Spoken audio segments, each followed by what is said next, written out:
Welcome to the Main Allure podcast. I am your host, Laura, your unofficial mentor and motivator.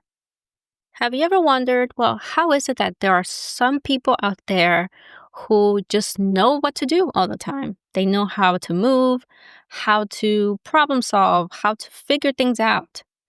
And the truth is that they're playing chess, not checkers. Today, we're going to step into the world of chess because chess is not just a game. It is a philosophy on how to move about in your life. If you don't know the difference between checkers and chess, in checkers, every piece moves the same way, forward, one step at a time. It's a very simple game. Anyone can play it. But in chess, every piece has a role, a purpose, a strength. They all have value. And so the game rewards pretty much patience. It rewards the vision, right? Being able to see 2-3 steps ahead. And it also rewards calculated risks because without risk, you won't be able to make an impact on your board. So you have to always be able to make those calculated risks in order to win. So when you see 5 moves ahead, you stop letting distractions or even small setbacks throw you off, and you basically know what you're aiming for, right? Because you already see that vision way ahead without any distractions. Now, let's think about those chess pieces as life lessons, as things that you can use throughout your life to help you get where you need to go. And so the first one is the king. When you think of the king, you could basically think of your core values.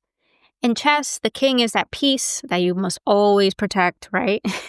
Everybody's there to protect the king or else you're dead, right? You lose the game. And so in life, it's the same thing. Your core values, your long-term vision, the way that you think and see the world, it's what's going to help you get ahead, help protect your peace, right? Help you stay authentic and genuine.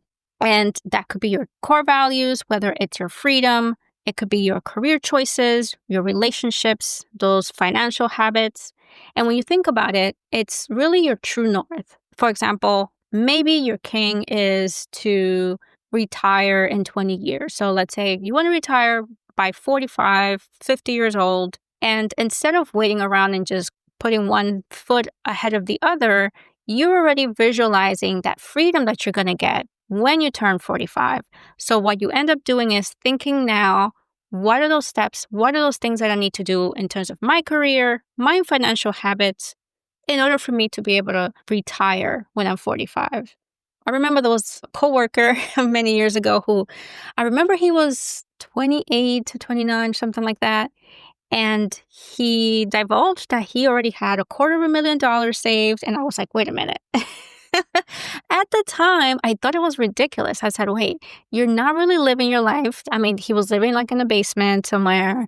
He wasn't really going out, traveling, doing much. Meanwhile, for me, I was like traveling to Vegas with my friends, doing a bunch of things.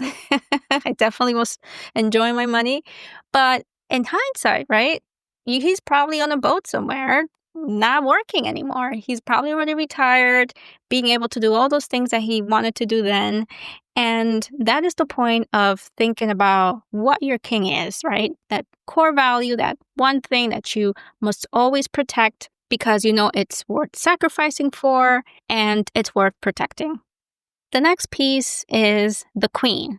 And the queen pretty much represents power, adaptability, and in many ways, the queen is the most versatile, most powerful piece on the board.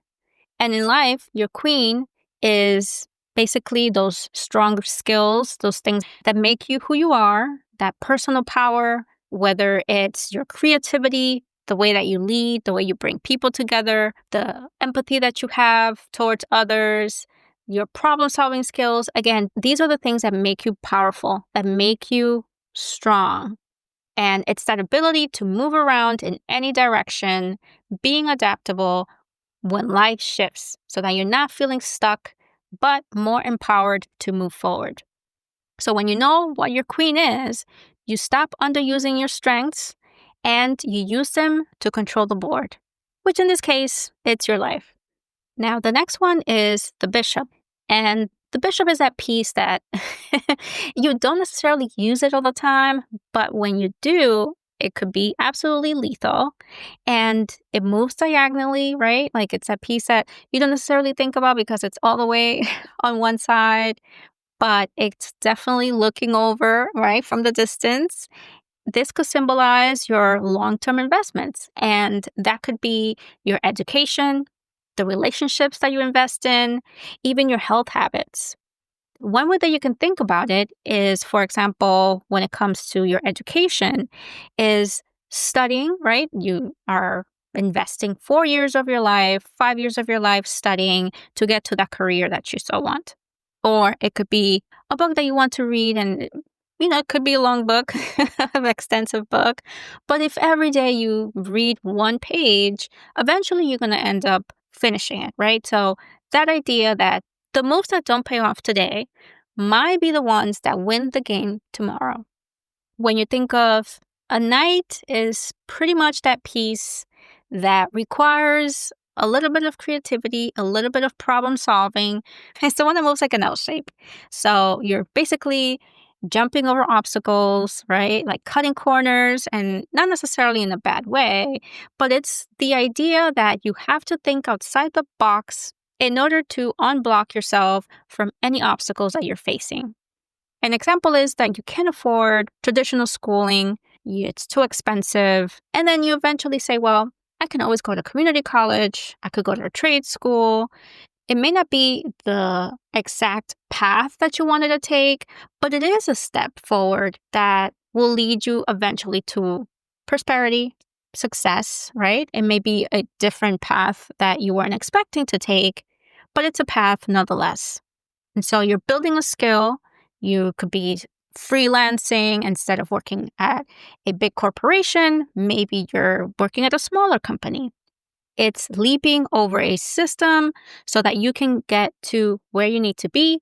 And then again, thinking about those 2-3 steps ahead, where you could eventually lead without feeling like you're stuck somewhere. And so sometimes that winning move isn't always straight ahead. It could be sideways, right? So think about it as always making progress. Now, the next piece is the pawn. And this one symbolizes those small daily habits that seem irrelevant, but when you get to, when you look at them in the long term, they make such a great impact in your life. But the thing is about a pawn is that, and most people really don't think they matter much, pawns can be looked at as weak, right? Like they're like these little pieces that just move forward or to the side, right? But they can promote to a queen if you reach the other side. So most people seem to not really pay attention to them because they seem so irrelevant.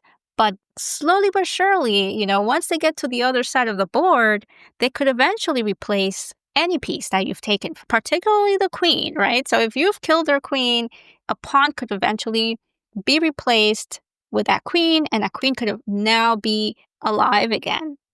Your daily habits and those micro actions can eventually lead to a great change and a huge impact in your life, even without you even noticing. So think of, for example, from now on, I'm just going to make coffee at home. I've been paying $5 every time I step into a coffee shop.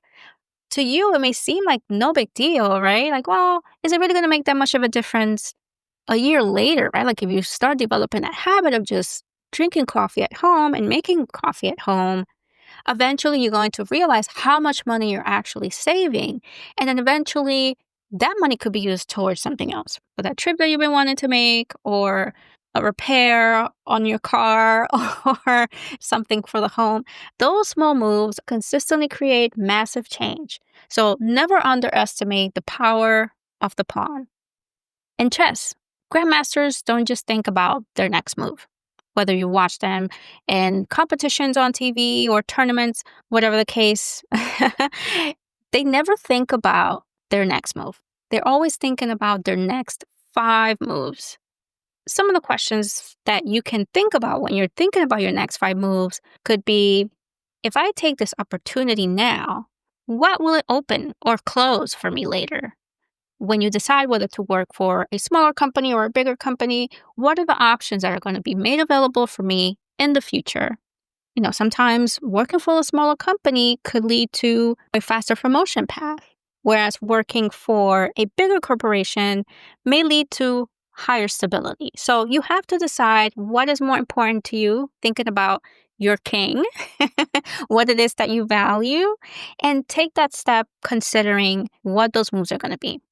Then if you think, well, if I say yes to this relationship or this career, what board will I be standing on in 5 years? Don't just think about the now, think about the future. Is this something that I can visualize myself in the next year, 2, 3, 5, 10? Because we also have to understand that whatever decisions we make now will have a huge impact on where we are later in life. Your life changes when you stop asking, what do I want today? And actually start asking, what will this move mean 3 steps from now? Every action has a reaction. Everything that you decide to do today is going to greatly impact where you end up in the future. And that's how you have to start thinking about life. It is really a strategy. Everything that you do should be strategized so that you're not wasting time, so that you're not wasting resources, money even.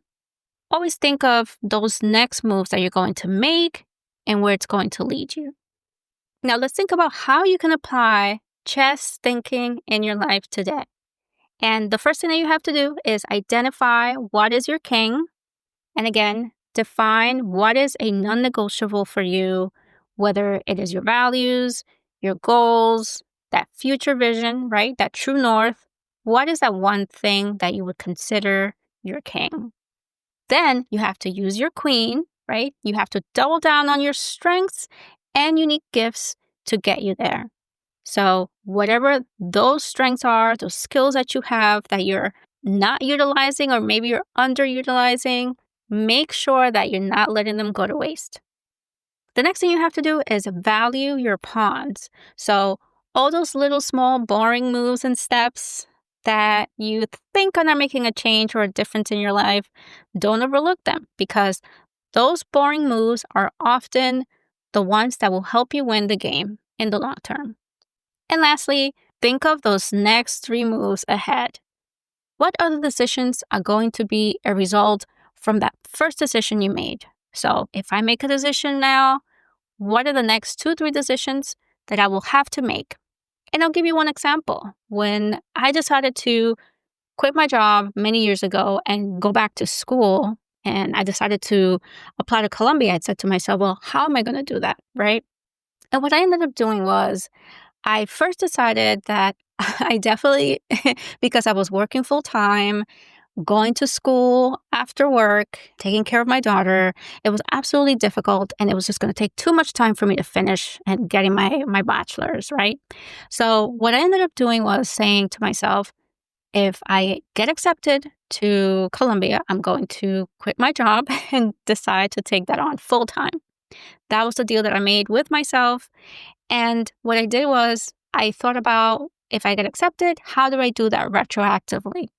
I knew that I needed to have extremely good grades. So from that point on that I made the decision, I made sure that every single class I took, not only was it challenging, but they would be impressed by, right? So I took classes like economics, eugenics, and things like that. Got A's in those classes so that they could see that I was very serious about my studying and very serious about attending the school. The next thing I did was ensuring that financially I was going to be okay. So I found out about a veteran program called the Yellow Ribbon Program, which helped me become more stable financially while I go to school. So definitely that was one of the things that I needed to make sure that was covered and taken care of for me. Otherwise, it would have been nearly impossible for me to be able to attend classes and study pretty much day in and day out. Was going to be extremely difficult for me if I didn't have an income to help me support not only me, but my daughter. But the truth is that I had to sacrifice the time that I spent with my daughter. I sent her to live with my mom just so that I could finish school faster because me having to work and go to school and do all of those things at the same time while taking care of her was kind of taking a toll on our relationship. But if I was able to at least finish earlier than I needed to, then I was going to be able to be with her without that heavy load that I was carrying for so long. So eventually I was accepted, I was able to finish school, and everything turned out great. But again, I had to look at how I was going to make those steps work for me by not only just thinking, okay, I'm just going to take these classes, but also understanding what the angle was in the end and how I needed to get there in order for me to be successful. So, in closing, life isn't about rushing to the other side of the board, right? It's not about just being faster. Sometimes it takes strategy, and it is about knowing which pieces matter and when. It's about moving with intention and trusting that the patience will beat panic every time. So remember, the best chess players out there, they don't win because they're moving fast or because they're faster than everyone else. They win because they see the board for what it is, they visualize where they need to go, and they plan ahead, looking at what it can be. So make sure, this is going to be your homework for this week. Make sure that you're looking at what is your king, how to utilize your queen, don't neglect your pawns, and figure out a plan. What it is that you want to do, and think about those 3 or 5 steps that you can think of ahead so that when you're ready to take action, you already know what to do. So, if this episode made you think about your next moves, share it with someone who's building their own game plan. Don't forget to like, share, and subscribe. And again, you've been listening to the Main Allure podcast, where every move you make gets you closer to your best life. Until next time, bye.